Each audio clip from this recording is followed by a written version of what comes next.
Good evening. This is certainly like one of those videos I didn't necessarily expect myself to be returning to anytime soon, but here we are, and if you're what you're looking at right now, ladies and gentlemen, is what is referred to as the political compass test. Now, usually what happens in these sorts of videos is that usually we just take the test and see what exactly comes up. Now, I also should point out, just before we actually get started, is that I'm sort of expecting myself to be a bit more, sort of like left, definitely, but sort of a bit more like in between, sort of, so to speak, between what I think is meant to be. I think the best thing we should do is that like just go through this, because it's been a long morning already, and actually it's the last time I ever took one of these tests was about 4 years ago, so it'll be interesting just to see exactly how my views and where my stance has sort of changed over this time. So let's get started. Okay, test. Before taking the test, please note that this isn't a survey and these aren't questions. They're propositions. To question the logic of individual ones that irritate you is to miss the point. Some propositions are extreme and some are moderate. That's how we can show you whether you lean towards extremism or moderation on the compass. Your responses should not be overthought. Some of them are intentionally vague. Their purpose is to trigger reactions in the mind, measuring feelings and prejudices rather than detailed opinions on policy. So, I think, to be honest, with how like my stance has sort of changed on terms of like presentation wise, the best thing I think I could do in my mind is sort of make it short and to the point, which I think is one of the better ways of making yourself understood. And if there's anybody out there who wants me to expand upon these, then let me know, and I will. I'll be more than happy to sort of like actually expand a little bit further. But for the sake of this, we're going to make things short and sweet. So let's do it.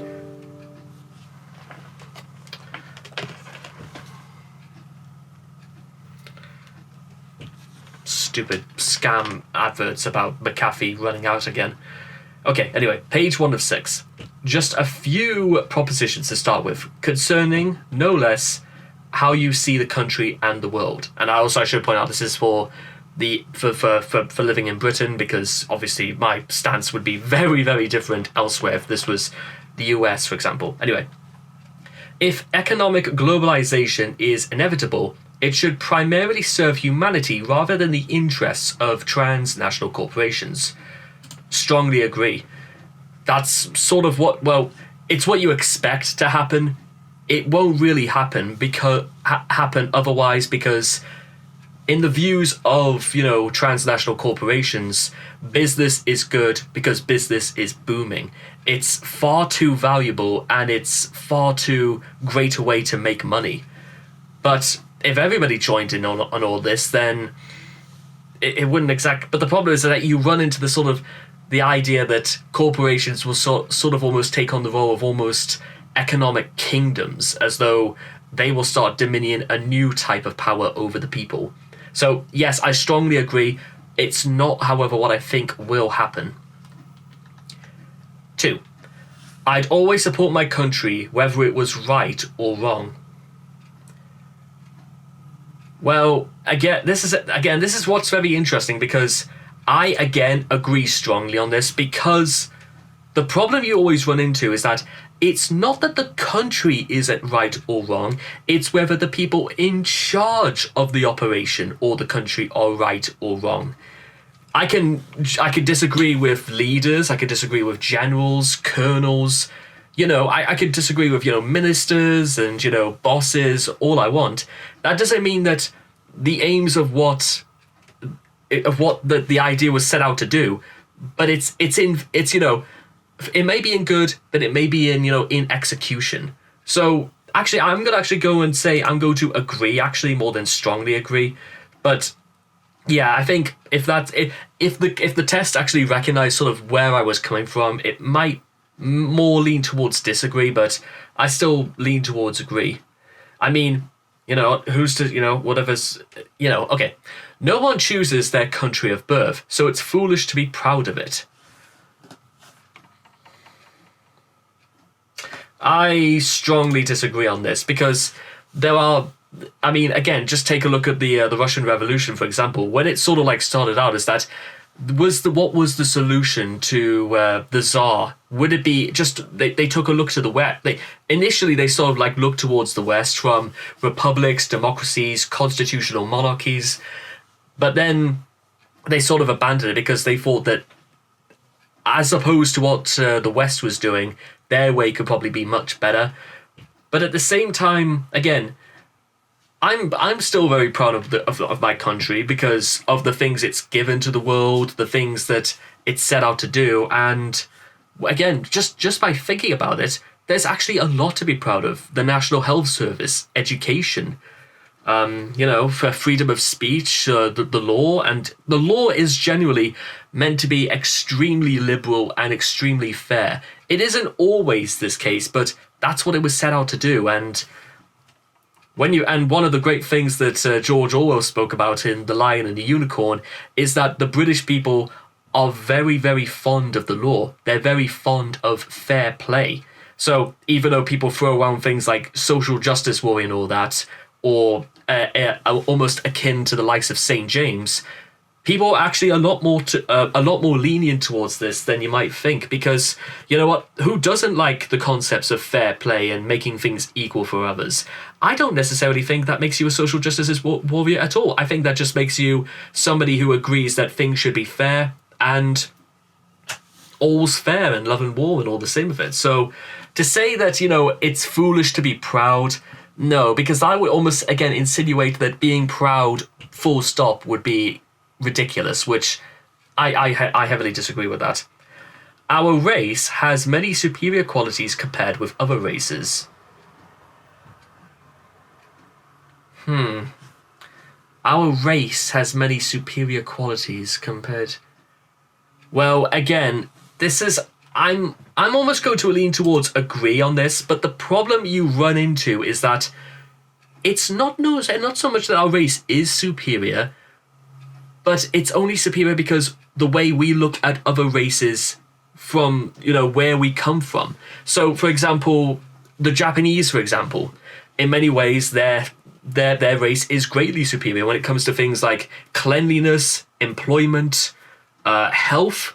All of those things are actually extremely above board because I don't know if it's just worked its tradition to prevent things like plagues or infestation or anything like that from outbreaking in very densely populated cities like Kyoto or Tokyo. But at the same time, there are a lot of drawbacks. The defamation laws in Japan, for example, are absolutely insane. Then there's the fact that the age of consent in Japan is, I think it's either 13 or 14, but either way, that the sort of things you could imagine this would lead as a result of this are past imagining. I don't know whether it was the late great Shinzo Abe who decided that wanted to almost reform the age of consent to being 16. I don't know, because I know Shinzo Abe he led the Liberal Party in Japan, and he was Japan's longest serving prime minister in its history, which is only 9 years, which again, it's interesting. So without really knowing too much about the situation, even America's sort of the way they handle their sort of their government is very, very difficult and very, very different from how it's upheld in Europe or, again, in Britain, in France or Germany. But then again, that's just... I do agree because, for example, when there are many people who are not dirt poor like in so many other countries around the world, so yes, it's more obvious, but that does not mean, however, that, they're inferior races. That's what I'm trying to get at. Is that, think of everything you just see in this room right here. You got deodorant, you got, body spray, you got cleanliness, you got books. I've got, walls, a ceiling, lights, a camera, something to record my things on. So, but again, the things about this is that it's again, I'm just going to leave it as agree because I think you guys are sort of getting where I'm coming from. The enemy of my enemy is my friend.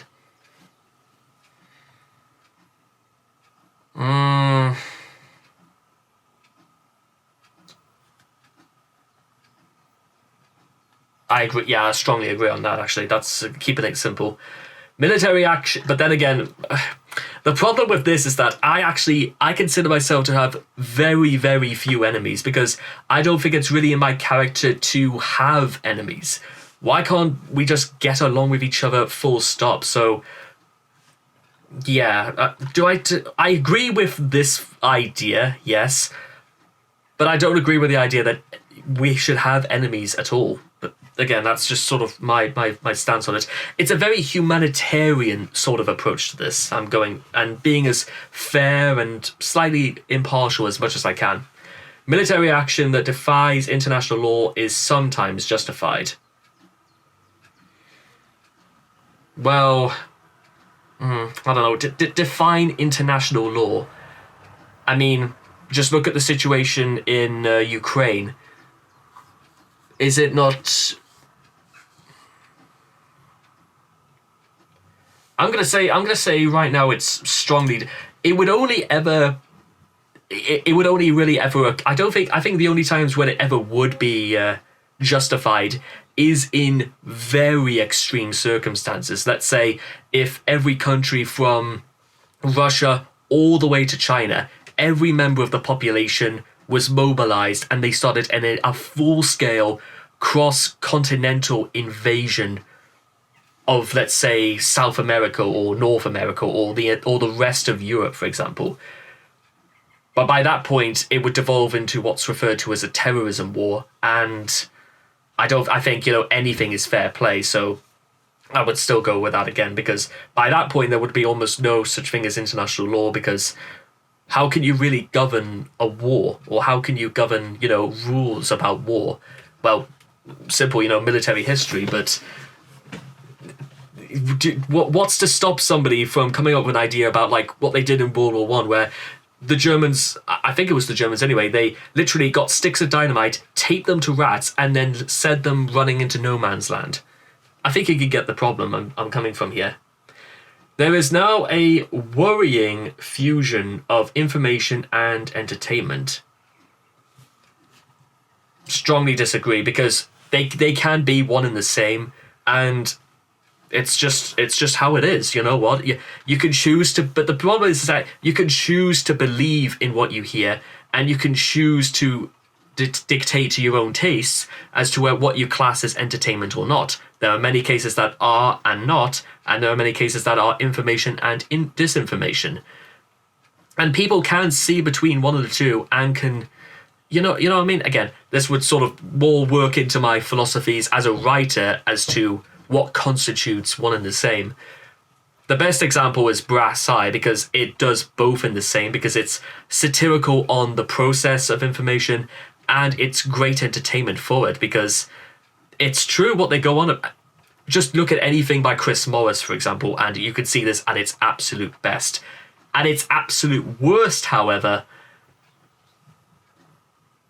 just read the Daily Mail. That's the absolute worst, because it's the readers of the Daily Mail or readers of right-wing columns are the people that make the Daily Mail and the Sun and the Daily Star and the Express and maybe not so much the Daily Telegraph, but the Times as well could possibly be thrown into this. Anyway, page 2. Now the economy. We're talking attitudes here, not the F-test, the FTSE index. People are ultimately divided more by class than by nationality. Oh yes, absolutely. I can agree about that. You know what, again, when it comes to class warfare, race hatred, or religious intolerance, all you have to do is bring up money in any single circumstances where there is division, and you will immediately get an answer, because it's the single fastest way of making yourself understood is by income. It shouldn't be this way, but there you go. Controlling inflation is more important than controlling unemployment. I Ooh, that's actually, I agree, yes, but I think only in case of what's happening in Britain, because as a result of Liz Truss and Kwasi Kwarteng and how inflation spiraled completely out of control, it means that it had to be quelled at a much rapid rate because they knew exactly how bad it was. When it comes to unemployment, however, it's strange as well because unemployment it's or I've seen cases of exactly how unemployment is supposed to be like controlled and how it's meant to be organized but then again, how can you control an entire submerged class that is entirely uneconomical? But I think inflation is more sort of thing you can control to certain other degree. I'm just going to leave it as agree right there because I do honestly think, from what I've seen anyway, but is it more okay? Is it more important, however? I'm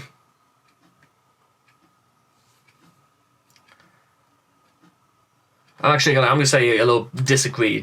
It's a very close between disagree and agree.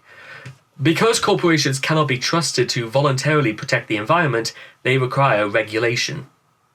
Yes, absolutely. That's just, yeah, there we go. That's all I gotta say about that. Yes, absolutely. From each according to his ability to each according to his need is a fundamentally good idea. I really agree with this one. But the interesting thing about this is that you could follow this up by saying each according to his capacity of ability is each according to his full potential. If you added that a bit more about that, then we need a extremely agree with stuff like that, because this one is possibly yes, absolutely, that's what I go for. The freer the market, the freer the people.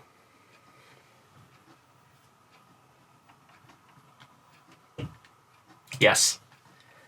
More opportunities, more way. If there's, in my opinion, again, more opportunities means more ways for people to get in and more ways to find your way into work or in ways to make money.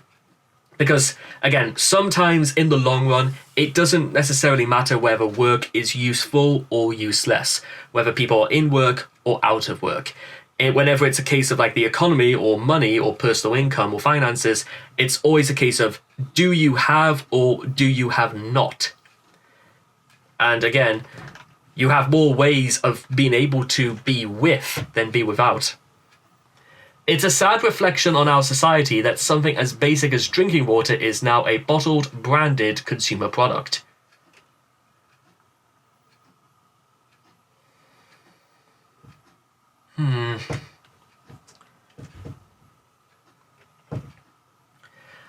I agree, yes, but it was only ever a matter of time. I mean, again, if you wanted to have a bit more of an extreme case, go to the US and buy an entire tank of oxygen. You make money off oxygen. You know what I mean? Land shouldn't be a commodity to be bought and sold. Disagree, because you know what, it's happened and it's going to continue happening, and again, this is just sort of how money works in the world. It's worshipped. It is a matter of life and death.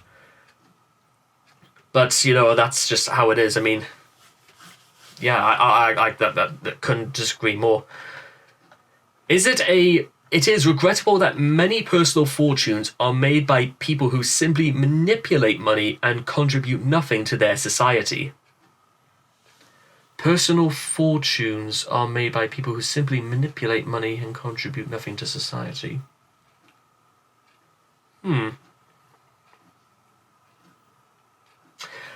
I disagree, only because manipulating money is actually a very transferable skill, and there's a lot people can actually learn from this.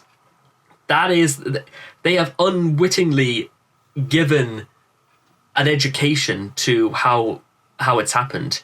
I think this may be more in the case of bankers and finance and stockbrokers, for example. But again, it's a great skill, and you know what I mean. It's who says everyone has a useful skill somewhere. Protectionism is sometimes necessary in trade. Protecting, well, maybe the only thing I can think of at the moment is maybe protecting things like gold reserves and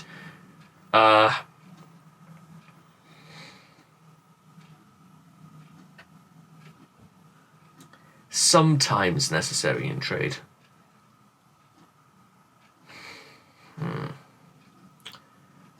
I'm going to say agree for now, but I probably might have to come back and think about it. The only social responsibility of a company should be to deliver a profit to its shareholders.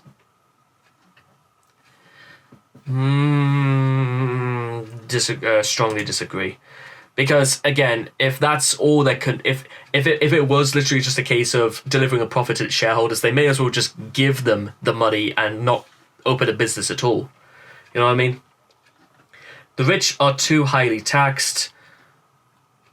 Strongly disagree on that.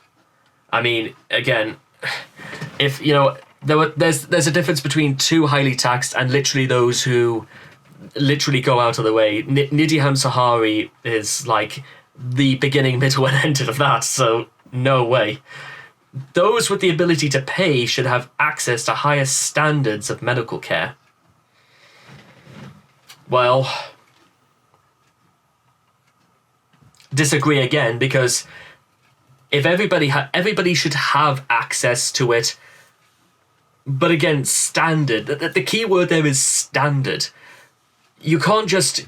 This isn't a case of saying that there's only two types of doctors in the world, from Dr. Nick Riviera and who's the other doctor in The Simpsons? But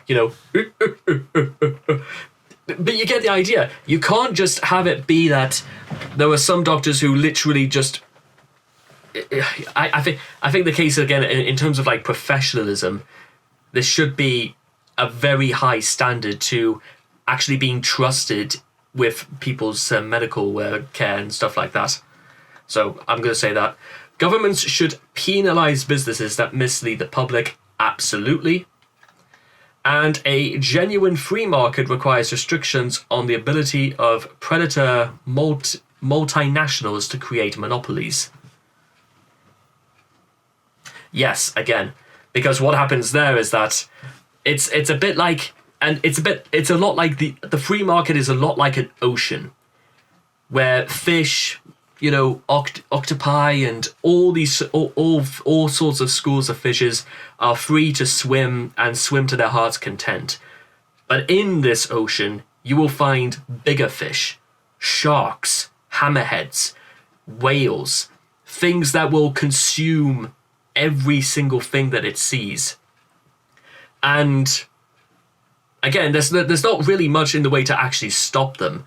But again, we're not in the ocean, we're on dry land, and this is where you stop, because what happens is that when a monopoly is created, it can decide exactly its own rules. They become the market, and since they are the market, they can then decide what the rules are, and it's a case of almost of exactly who is the market and who controls and who says what the market can and cannot be. Can it be free? Can it be expensive? Can it be for a certain class? Can it be for a certain... Hello again. I literally had to have a pretty serious emergency bathroom break. So, okay, we're back. So, yes, of course I washed my hands, by the way. Who wouldn't? Page 3 of 6. Now a look at some of your personal social values. Okay, here we go. Abortion, when the woman's life is not threatened, should always be illegal.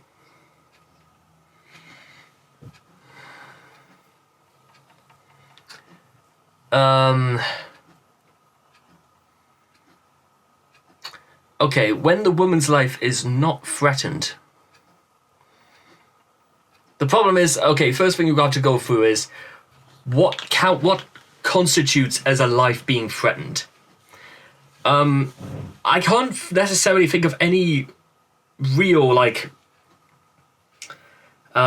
pre-existing like condition that if a baby if a woman has a baby growing in her womb, then what would there be if I mean, I know there are cases of women who die during childbirth almost before or almost immediately afterwards, and of course there could be accidents, or things that go wrong through emergency C-sections. However, that's usually during the process of the child actually being born or being brought into the world.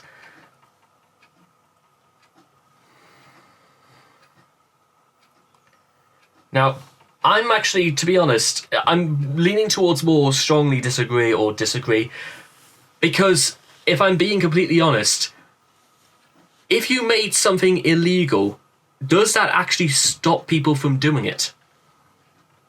No, of course it doesn't, because it will continue no matter what happens. Prohibition, the dealing of drugs. We know it's illegal, but again, it's extremely profitable for people because it's now become a commodity. It's become something that's, actually valuable because there is a very serious cost to it. And again, I know that Poland has a very serious issue regarding how right-wing its government has been over the last number of years, and Italy is sort of like fallen into the same trap. But the difference with Poland is that I believe it's made abortion illegal for a whole 2 years now, and there was some very, very serious backlashes at the Polish government because of this. So that's why, to be honest, again, I'm putting this as a sort of a disagree, because you've really got to sort of like make it apparent exactly what constitutes as a life being threatened. Is it somebody being blackmailed to have it? Well, to have the baby? Or there are reasons? There are so many, again, questions about why or what considers it. And I will level with you, ladies and gentlemen, again, it's nothing to do with me about whether or not, abortion should be legal or otherwise, because again, no matter what my views are going to be, people are going to go ahead and do it anyway. Meanwhile, just this to be said, is that I used to think strongly that life actually began at conception, when the egg actually when the sperm actually penetrates the egg, because technically, yes, biologically, yes, that absolutely is. But then, oh God, in fact, to be honest, yes, the problem is I go a little bit back and forth, because, well, if that's true, then what is even the point of calling it a birth then? If it was already born, if it was already genetically growing inside you, then what is even the process of calling it where the baby comes out after 9 months? What do we call that then? Do we just call that the dawning, for example? In fact, actually, I'm actually going to use that idea. I'm going to call it the dawning if I have to discuss this at nauseum again. But again, I strongly disagree, because, like I said again, I'm very I consider myself pro-life, because what you have in many cases is that if I go through the idea of life really begins at conception, that means that is a human being at the end of story. But what you also have, but then again, people will run into arguments saying that, well, if that is a human being, that it has a say, it has rights. So why don't we hear it out? But it can't, because obviously it's growing inside, it's developing. But then again, some people might say, well, does that count as a human being? Does that count as life? And if you would ask me, I say, yes. Yes, I think it actually does count as life. We, as a society, ladies and gentlemen, again, it talks about social values. Protecting the weak, protecting those who can't defend themselves. Yes, I am thoroughly for that. And just for that reason alone, abortion should never be illegal. Because again, Because again, people are going to get once again constitute the difference between what counts as a human being and what isn't. But the problem is that I think another thing you run into a lot here is that if you are pro-life and you are highly against abortion, then you know what? If you wanted to agree that it was illegal, then people would say that you're taking away another human being's rights.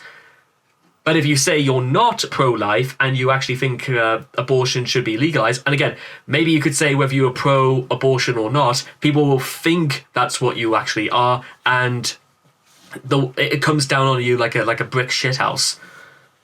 But for me, ladies and gentlemen, again, what's more important in restrictions or no restrictions? Let people do exactly what they want. I think, to be honest, again, it would still be strongly disagree, because personally, if I was in a situation where I was going to be a father, then as far as I'm concerned, then that little baby that's growing inside my mother's, what did I say that for? My wife or my girlfriend's womb, then that is as much as a part of me as it is a part of her. And I have a lifelong responsibility from that point onwards. It's really, again, one of those sort of things that's really going to have to require an entire video on itself.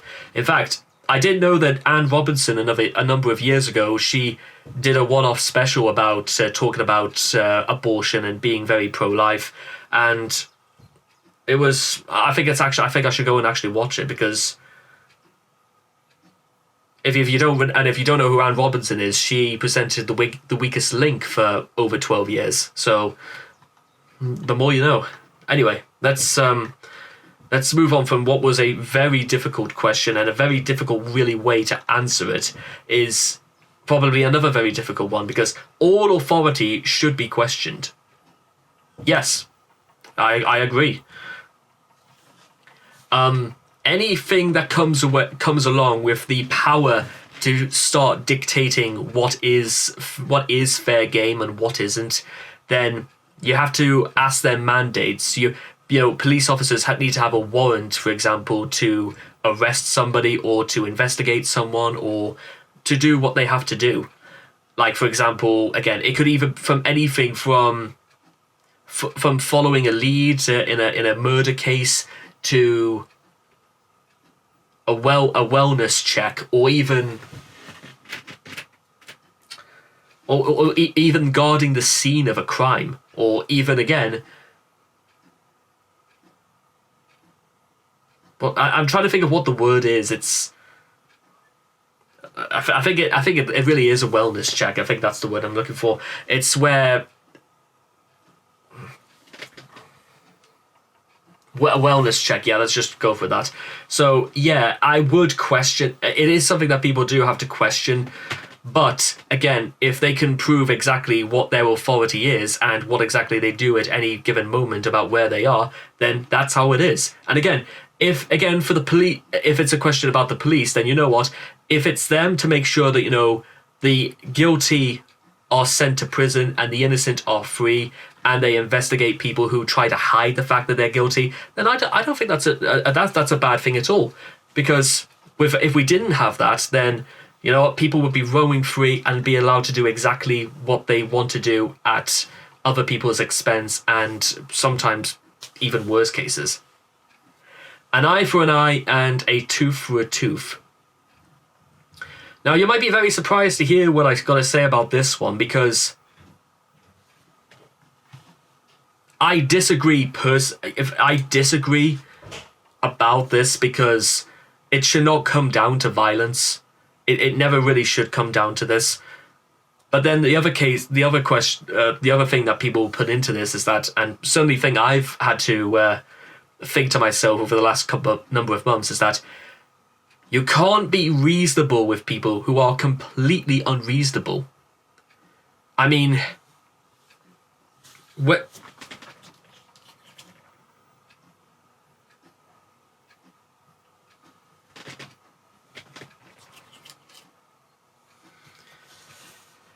if that makes sense, how exactly can you deal with people who are uncompromising and unwilling to, conform to, the standards, the standards and what is expected of people to do in society? And that is even, and what I mean by like expectations of what society, I mean just like to follow the rules and to obey the law, and even the things like just being able to walk down the street without the fear of being attacked or kidnapped or murdered just for going outside, for example. So yes, I absolutely agree. It's like like I said, you can't reason with people who are completely unreasonable. You have to stamp down on them and let nature take its course and all that, because again, if everybody just decide, again, people do this all the time. They will exact revenge and they will fight with what they have against people who have wronged them many, many times. So yes, I disagree, but unfortunately that isn't really going to, stop any of this anytime soon. What you have to do instead, ladies and gentlemen, is consider to yourself and use a bit of forethought about, if somebody hurts me in the way they've hurt, if somebody hurts me, then is it right to hurt them in the same way they've hurt me? Or do you in what way will, revenge satisfy you, because it's going to set an example that they're not going to do what they try to do again? And believe you me, ladies and gentlemen, I've been in that position many, many times where revenge seemed so simple and so easy to do that honestly, you'll be very surprised about how often this does happen. But because I'm not them, that's why I don't do it. Taxpayers should be expected to prop up any theatres or museums that cannot survive on a commercial basis. I'm going to read that again. Taxpayers should not be expected to prop up any theatres or museums that cannot survive. Disagree. There's strong social significance of theatres and museums. Again, you tear down the theatres, it's a bit like rubbing out an entire section of of acting or art. If you remove that, then you're going to narrow the space of consciousness little by little. And museums, for the exact same time, if you could almost rub out a part of history by destroying a museum, and destroying a part of history, in my opinion, is almost unforgivable. You can't just walk around and suddenly decide that because we don't need to remember anything anymore, then it doesn't have any place to exist anywhere. This isn't, the Ministry of Truth. And again, if you want to go through the idea of, is it taxpayers' responsibility, then you know what? Well, if we weren't paying tax on things like that, then they'll just say we'll have to pay more tax for something else. That's how it's going to work. They'll just, you know what I mean? Schools should not make classroom attendance compulsory. Strongly disagree again, because you know what? Without having to turn this entire video nearly 14 hours long with everything I've known from my dad, because like I said, my dad spent 40 years working in education. He's forgotten more than I will ever come to know. But again, just for any teacher who knows this, could probably explain why I'm saying absolutely no way. But just to give you the very short answer to this, schools are important because, you know what, actually it could be primary school, it could be secondary school, but sometimes, again, schools are there so that friends can actually be with each other, so they can learn something about each other, and if you don't turn up, then you don't have access to any of this, and then when will we be? All people have their rights. But it is better for all of us that different sorts of people should be kept to their own kind. Should keep to their own kind.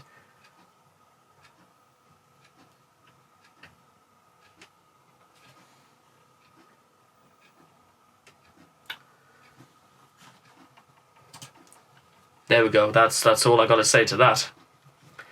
Good parents sometimes have to spank their children. Yeah. I mean, it's. I mean, if you could, I think the idea behind this, the mentality of it is that if you don't, you have to exert some kind of You know what? Again, contrary to what many think, is that parents are not their kids' friends. They are their parents. They have a responsibility to assert some level of like punishment when children step out of line or they behave inappropriately. There are ways in which to do it, and again, sometimes this has to be the case. You've got to let them know who's boss and who's and sometimes again it could be just about how they were brought up. It's natural for children to keep some secrets from their parents. Yeah, absolutely. I did as well, and you know what? That's just, again, that's how it is. You know what? Again, that's just if you did not keep secrets from your parents, you're lying immediately. I can tell. Possessing marijuana for personal use should not be a criminal offense. I'm actually again, this before I would say strongly disagree. I'm actually going to say agree, because unfortunately, what we have right now, ladies and gentlemen, is that again, sort of like when we come down to things like like just like in prohibition, is that if, let's say, marijuana was mandated by governments, then it could be controlled and you could almost set a price for it. If it's not mandated and if it was outlawed, then you could charge whatever you like. So economically, it goes into the hands of big drug lords, and the government will almost lose a cut about it. So the system falls into the hands of much larger criminals, and who knows how much you might be charging for something like that, or what the real price of marijuana really is. And that's sort of like where my stance on like marijuana, for example, is sort of changed. Because again, let's look at it this way. I do not like it. I do not smoke marijuana. I cannot stand the smell, because again, it is one of the most revolting smells I think there ever is. But again, does it actually stop people from smoking it? No, it doesn't. Does it stop people from selling it? No, it doesn't.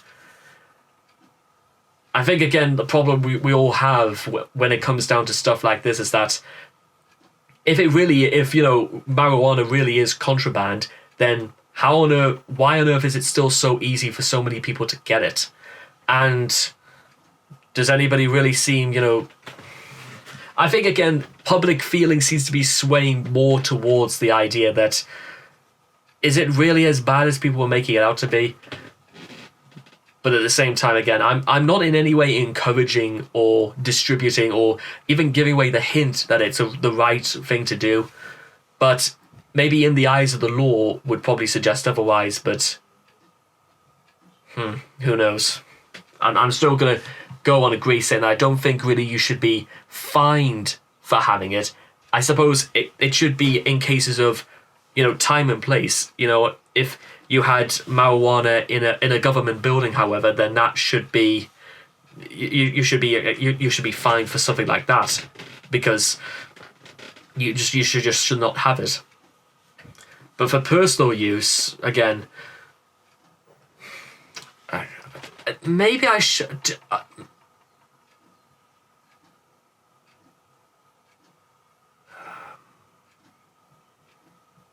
I'm actually going to say disagree, because again, if you possess marijuana for personal use, but that doesn't involve where you might be when you have it.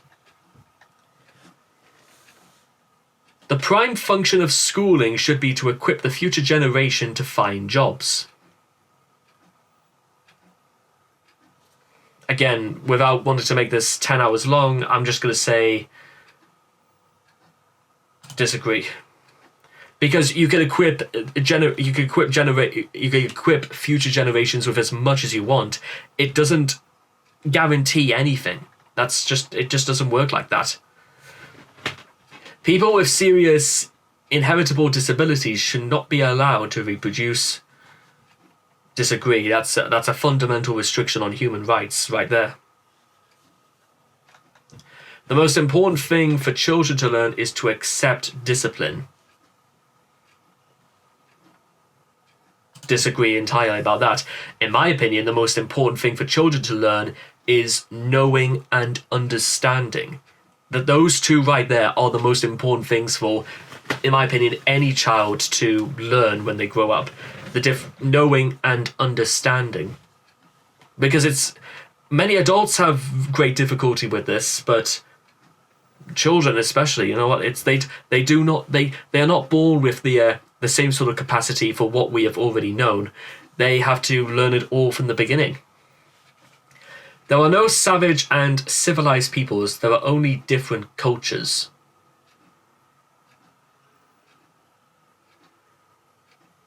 I'm going to lean more towards agree, yes, but that does not stop people from trying to be civilized and people not to be savage. Again, different strokes, different blokes. Those who are able to work and refuse the opportunity should not expect society's support.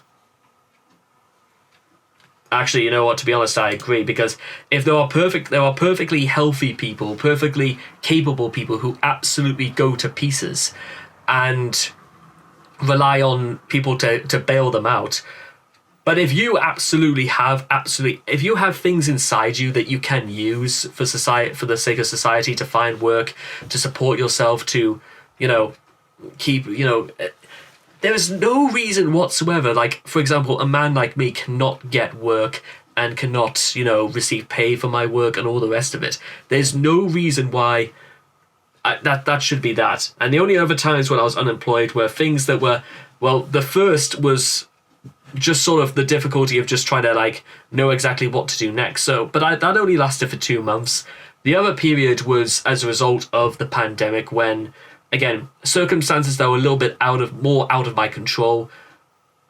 But now that things are returning, so to speak, there are thousands more things that are now completely within my control. And I even spent a great portion of last night actually looking for work at odds and ends here and there. Part-time stuff as well. So I've still got my main job going, but it does not stop me. It didn't, and it never stopped me from trying. When you are troubled, it's better not to think about it, but to keep busy with more cheerful things. I disagree slightly a little bit about it, because when things are troubling you, when you have problems, the best course of action is to actually deal with them then. Because if it's completely within your control to solve, yes, solve it. If it's something that's a bit more out of your control, then if you can't control it, then you can't, again, you can't really defy the laws of nature in that sense.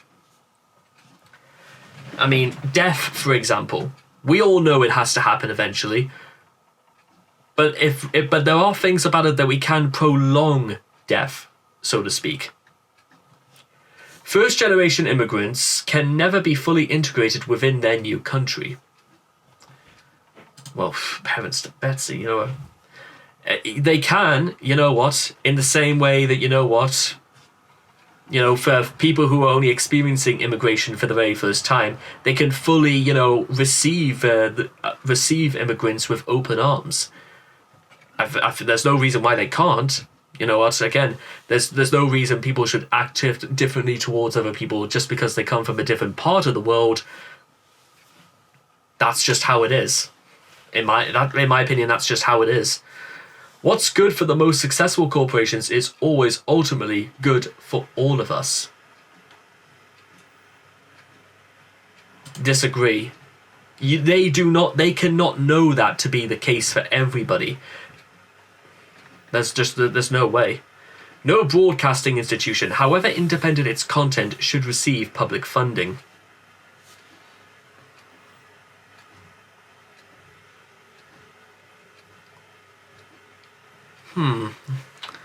However independent its content. Well, again, I disagree about that, because you know what? Where's the money going to come from? You know what I mean? Some not everything for broadcasting. Not every program that's made is funded out of piecemeal, but these things take months, years, for example, to happen. And again, where's the money going to come from? You know what I mean? Not everybody who works for the BBC or for Channel 4 everybody works them are millionaires. The money's got to come from somewhere. And again, this could be through but then again, even on much smaller scales, this is even the case. Anyway, just think about all the entertainers out there, like freelancers on Patreon and all over the place, and who use, GoFundMe. You know what I mean? It's not the money that goes to them, technically the public's money, or, well, probably it may or may not be, but we'll get back to that. Part 4 of 6, and now how we see wider society. Our civil liberties are being excessively curbed in the name of counter-terrorism.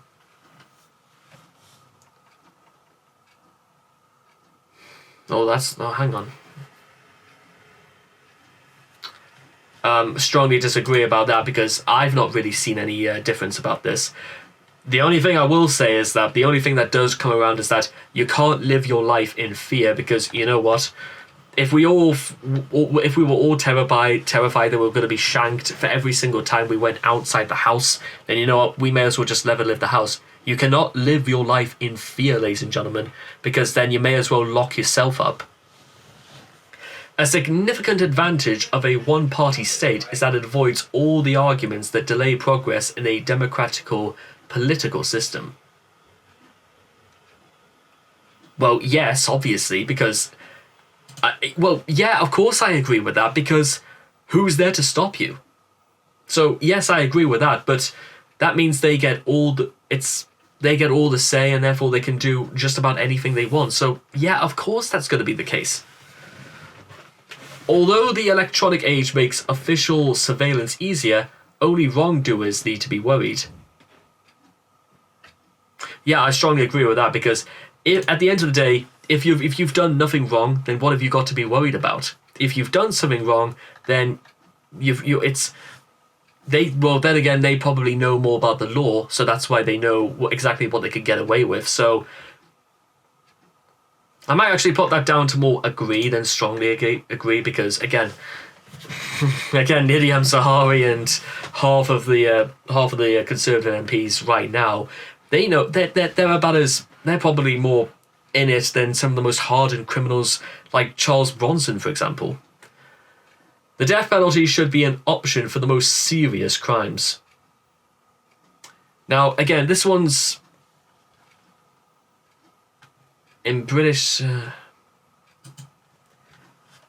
Lee Anderson, who used to be a Labour MP, but now he's with the Conservatives, who has some very radical ideas about the death penalty, about how English players in the Premier League should not be doing the take a knee stand before each match. Some very nasty things towards black minorities as well. Not a very nurturing sort of man, for example. But anyway, the point is that what you run into, and one thing you have to understand about how state law works in the UK at the very least, is that if a man murders another man and is put on the death penalty, then what happens is that the state is then responsible for murdering him. And what you have to understand is that the state, or the head of because the head of the state in England is always the... it would soon be King Charles III. And again, I'm not a big fan of the monarchy idea either, but the problem we do face, and this is something that even I can't deny, is that who becomes head of the state if, for example, the United Kingdom became a united republic? Then what happens? Who becomes head of the state, and who decrees the idea of introducing a legislation about bringing in the death penalty?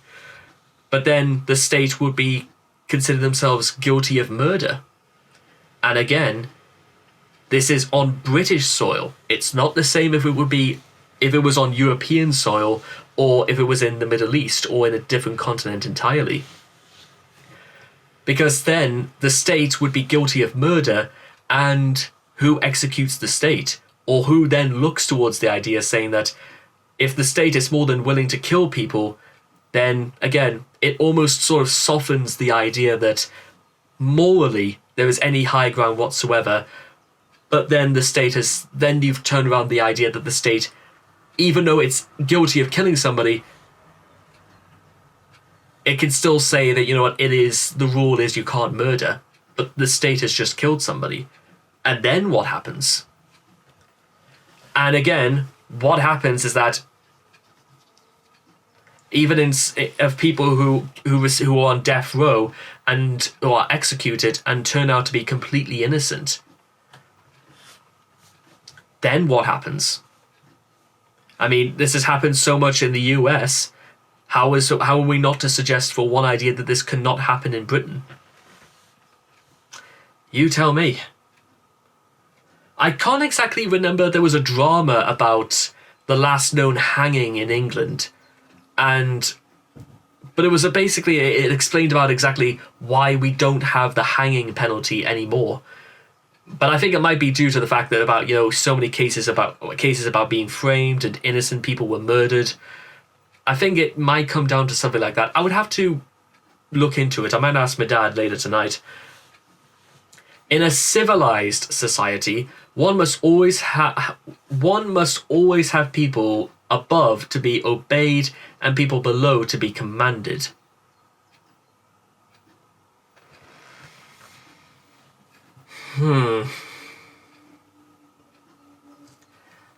I actually do kind of agree about this, but I disagree with the way it's worded.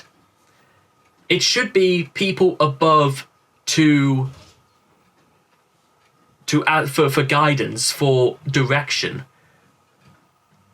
And you can't. It's in a civilized society. You can't view it shouldn't be a case. Orders should be obeyed, but it should not. It should be from colleague to colleague, not superior to inferior. Now, again, I agree. There is a hierarchy to these sorts of things, but it's not in terms as in a dictatorship. So I strongly agree, but it's not it should not be viewed as a case of, you know, dictatorship. It's just that's just the standard. That's just how it works. There's a boss. There's, you know, and you know, that sort of thing. There are people who, and there will be people who are on top. But it's a tremendous responsibility, and I think they are fully aware of this.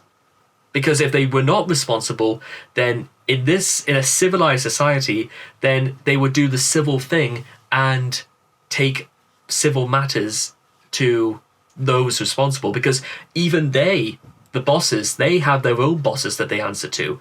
So it's a hierarchy that goes above and above and above. So there isn't really. Everybody is really an inferior, perhaps. So everybody has laws and rules that have to be commanded, but I think it's just the way it's worded. That's the only problem. Abstract art that doesn't represent anything shouldn't be considered art at all. Strongly disagree, because if something's abstract, if something is not quite conventional, then is it any less art, technically? In criminal justice, punishment should be more important than rehabilitation. I'm a bit more half and half, actually, about this. Punishment should not be more. I mean, yes, you have to make people. It's not so much you make people suffer. It's like the idea behind punishment, but you have to make them. You can't actually make people, you know, repay their debt to society by simply remaining inside a brick prison for 40 or 50 years. If you want them to be rehabilitated, then you've got to make. But the problem is, again, what you've run into there is that somebody could go through 50 or so lectures in a matter of months about why murder is a sin, but if they get released and they immediately murder someone, then obviously that rehabilitation did not work then, did it? The only solution to that would be the Ludovico technique that they explored in A Clockwork Orange, but that's just science fiction. That's not it's not practical in how it works, you know. So actually, I'm going to say it's a little bit more about that, but it's not as. But I'm still going to go with agree. It is a way, and again, maybe this comes down to, you know, the context about criminals and exactly, you know, who. It is a waste of time to try to rehabilitate some criminals. Again, I have to disagree a little bit, because some criminals that you shouldn't be giving up on people. Jesus did not give up on people. Jesus could have absolutely just stood on the side while he was watching a woman getting stoned to death, but he stood up for her, and you know what?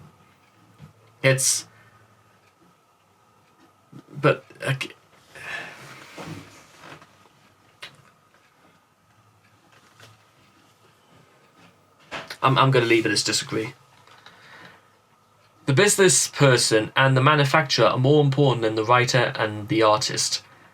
Disagree, because again, just because somebody may be richer does not make them any more important. That's fundamentally, that's what I go for. It's not actually how it in reality it plays out differently to how I might be putting it, but that's what I believe, and that's just what I'm going with.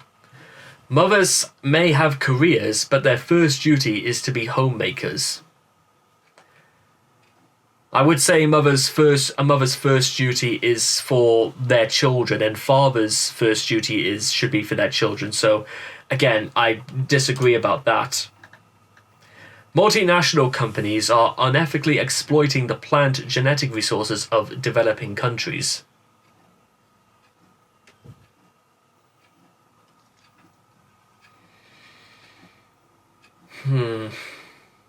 Again, I'm going to sort of more go on the lines of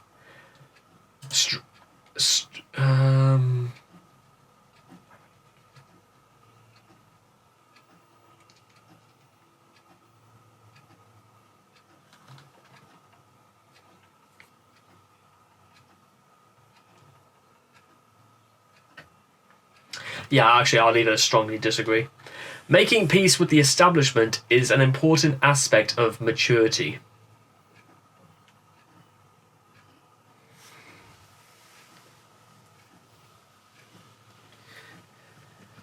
Well, if it's making peace, this would imply that a problem may have come about because we didn't make peace.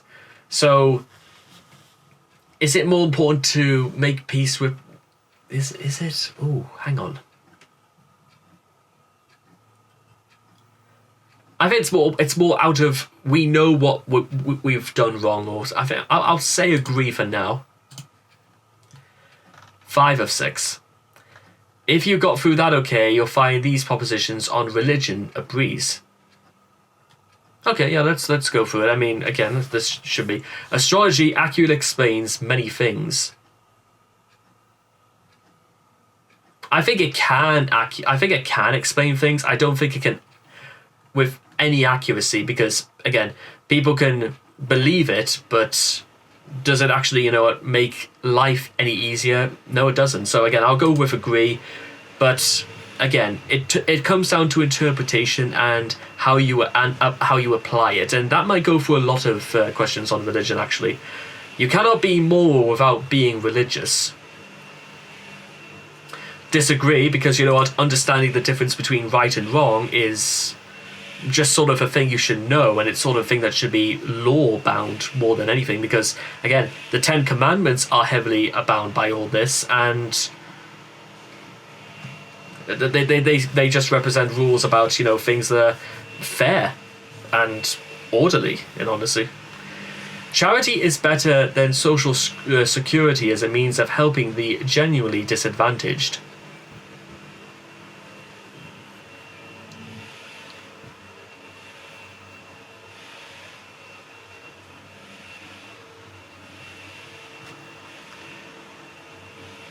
yes, I agree.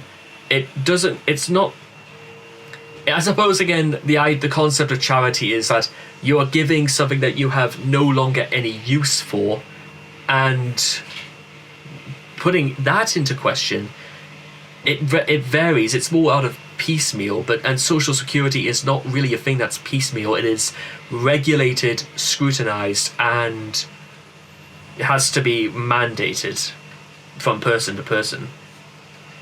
Some people are naturally unlucky.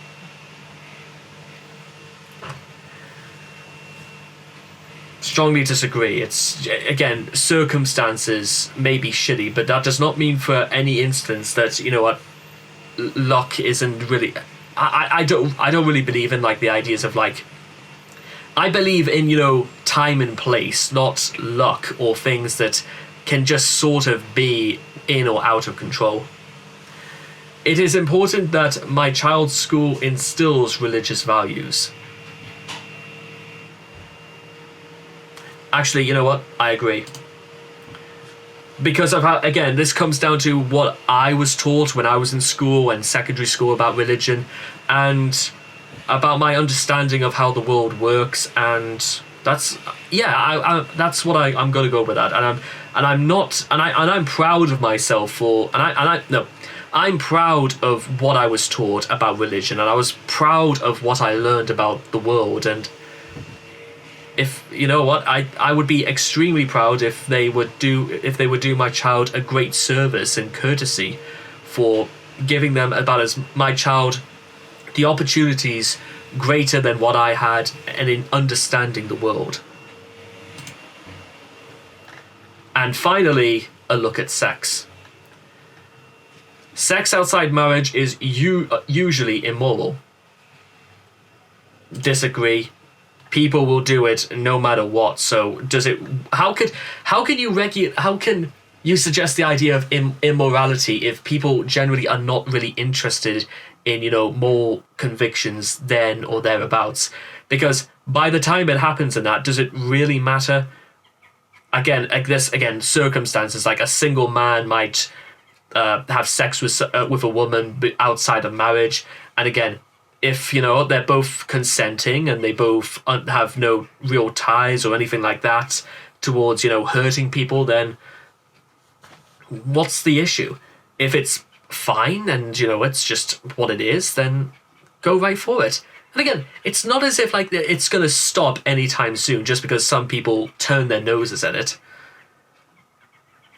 Even monks would probably tell you that some people will just do it and without any cause or calm for reconciliation or consideration for morals, because some people might just think it's the right thing to do because at that moment. Monks are actually very, very modern and actually very, very upkeep about the ideas of sex and, you know, and society and stuff like that, because even living as hermits or living almost living like hermits, they still have to know a lot about the world and why it reinforces exactly why they believe in what they choose to believe in. And it's a fascinating little insight, by the way. A same-sex couple in a stable, loving relationship should not be excluded from the possibility of child adoption. Strongly agree. You know what? If they're capable of looking after a child, and you know what, they are responsible, and that's absolutely how it should be. And that goes the same for single parents as well.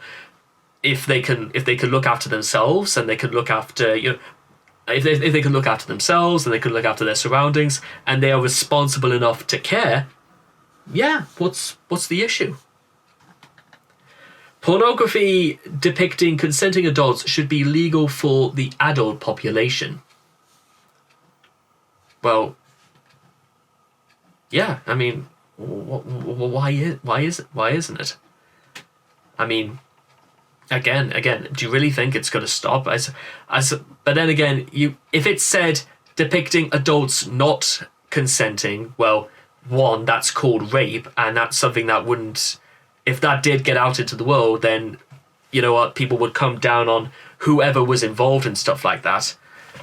But then again, most instances, revenge porn, for example, is something that could come into the equation. But for this, I strongly agree.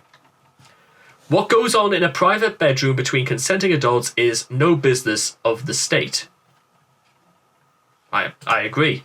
Again, remember, this is not 1984. There are no telescreens, and people can say whatever they like. And again, who is it anyone's business to start knowing about what goes on between people? You know, in the long term, nobody actually cares, really. Not because they're just not interested, but because, actually, maybe because of that. Because is it of any relevance, or is there any real business to be worried or something like that? No one can feel naturally homosexual.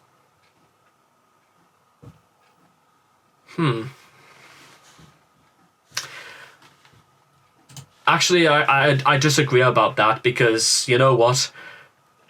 Actually, when you think about it, the LGBTQ community actually have a very, in my opinion, a very interesting place when it comes to politics. Because, in my opinion, what do you think matters more than anything to the LGBTQ community? That they are free to love who they choose to love? Perhaps.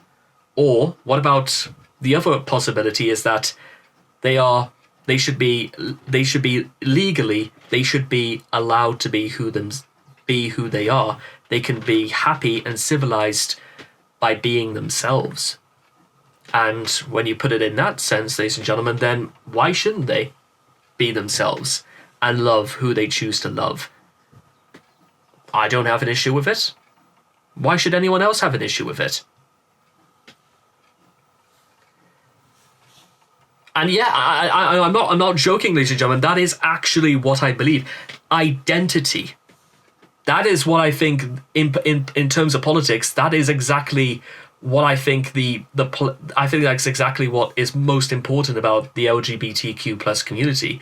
It's that they identify as who they are, and who's to say that I can't do the same thing? I mean, who's to say anybody cannot do that? Why would we ever want to think about taking that right away from somebody? So, even though I disagree about the ideas, is that I disagree about no one can feel naturally homosexual.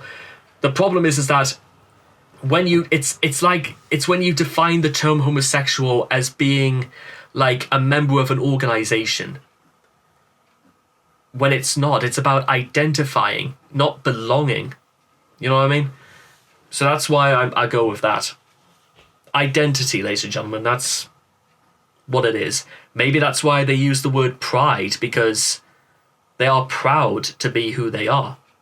And they have every single right to that right. And it's not for me or you or for anyone else to say that they can't.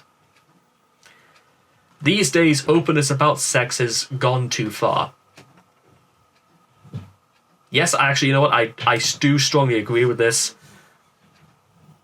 But you know what? Again, maybe that's just down to how much Actually, I'll tell you what, I agree actually a little bit more about this, because if you literally just look at let's say, for example, in a month, you watch absolutely nothing but pornography 24 hours a day, then you could say sex has gone too far, because you have literally been so utterly exposed to it and nothing else. Then you would almost look at anything else and sort of see it as almost like a disturbed phallic representation of something. It's a very, very interesting thing, but there we go. That's everything I gotta say. Now, is there anything I want to change? Oh, I can't even go back. You know what? This is where I stand, and let's see exactly on the scale of things, where do I stand? Let's go through this. The starting point of the Origin Political Compass test was in 2001, when we recognized the inadequacies of the standard political measure, you either left to right. It's certainly fine for discussing economics, but to this day is still widely and wrongly used to describe social attitudes. France's National Front, for example, is popularly described as far-right, yet its economic policies have sometimes been to the left of even the French Socialist Party. The party's real extremism is in its social attitudes. That's why we added a social scale: authoritarian and libertarian.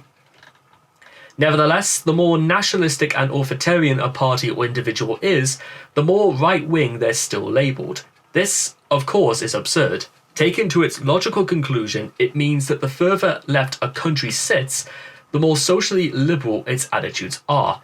On that basis, North Korea must be a shining model of human rights and social freedoms. Conversely, a country may be very right-wing, i.e. libertarian, in its economics, and be authoritarian at the same time. Singapore is a perfect example. The Index of Economic Freedom, produced by the Wall Street Journal and the Conservative Heritage Foundation, hails Singapore as the economically freest nation on earth in 2021. On the social scale, however, it's a very different story. Human Rights Watch details its reasons for finding Singapore a deeply authoritarian state. And we can take a look at a few more contrasting nations like North Korea, China, Saudi Arabia, Singapore, and Uruguay, Switzerland, and, well, there's very little on this side. Uruguay is currently rated the world's 44th most free economy, and a leading Latin American light in social freedoms, from gay and lesbian rights to legislation of cannabis. Switzerland also has a high rating as a libertarian economy, while at the same time providing a wide range of social welfare programs, in common with the Nordic states and a number of Western countries. With the exception of its Hong Kong region, China maintains strong economic controls, though fewer than those associated with a more orthodox ruling Communist Party. In recent years, China has shifted closer to the totally repressive social climate of North Korea, where the economy also is under the absolute control of the state. Saudi Arabia has veered further towards a libertarian economy in recent times, but with no real relaxation of its sweeping authoritarian powers. And here we have, ladies and gentlemen, where I sit. Now, I don't know exactly if it's here somewhere. I've got an idea.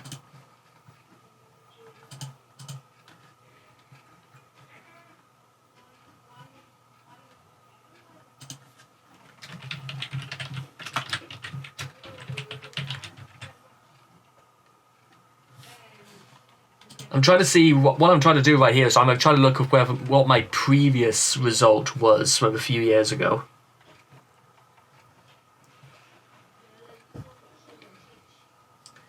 Well, okay, I remember what it was, but I can't seem to find it here. So I'll just sort of I'll describe to you sort of like where I was. So I was sort of like between.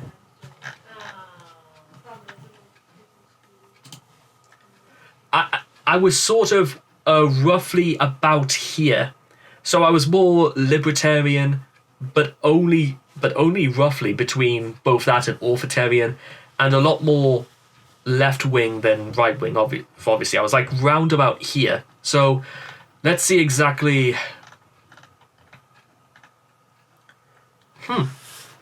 To be honest, I thought it would be a lot more in authoritarian, to be honest, but no, it seems I've almost ranked almost exactly the same as before.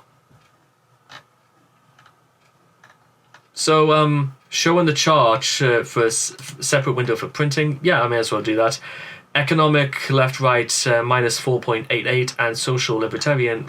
So, 27 coaches, previously we charged 5.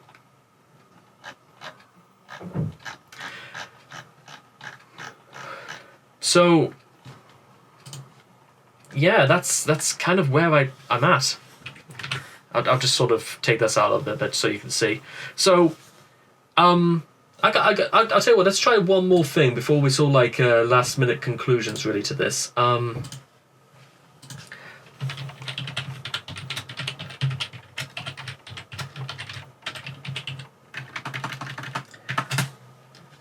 what I'm trying to do is sort of like do a bit of a, like for comparison, for example, like where would I sit? Because I know there's a thing on here where it would suggest, here it is.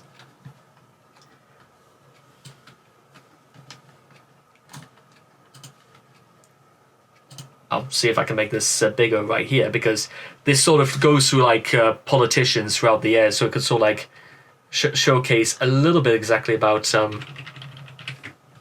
who I would go about. So, hang on. Okay, I'm gonna have to pause this again.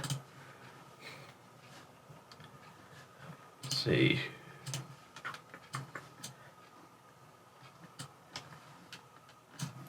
There we go. Okay. Sorry about this. Okay, so if I'm here, then who self-aggress? Here we go. Let's see. So it would sort of be almost more akin to, let's see, like almost more akin to Mahatma Gandhi, actually, than, or between, so sort of like in the middle between Stein, Sir Bernie Sanders, and Mahatma Gandhi.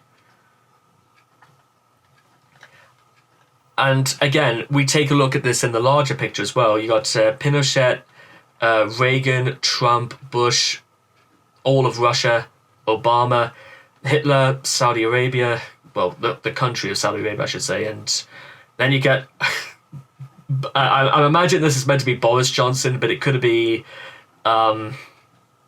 Lyndon B. Johnson for all I know. I don't necessarily know if this is meant to be Boris or Lyndon. And yeah, this gives you just a little bit of idea of what we're going for. And again, there's a lot more authoritarian.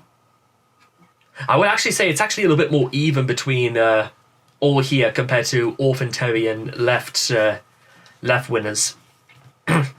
Certainly not nowhere near Trotskyism, nowhere near Vietnam, Lenin, Mao, Stalin. Or look how far away Stalin is compared to Chairman Mao, for example. And look how far away Chairman Mao is from what China is today. And even Fidel Castro is like almost on the other side of the planet compared to where I land. So, there we go, ladies and gentlemen. So, what exactly have we learned today? Well, so somehow I hope the way I've managed to explain myself has sort of made things a little bit more clear about sort of like the fact that even after 3-4 years, my views have become a lot more liberal than even I thought I first realised. And I certainly hope the account I've given has not been misleading in any ways. And with that being said, it's goodbye from the political compass test. It's goodbye from OBS, and it's goodbye from me. Goodbye.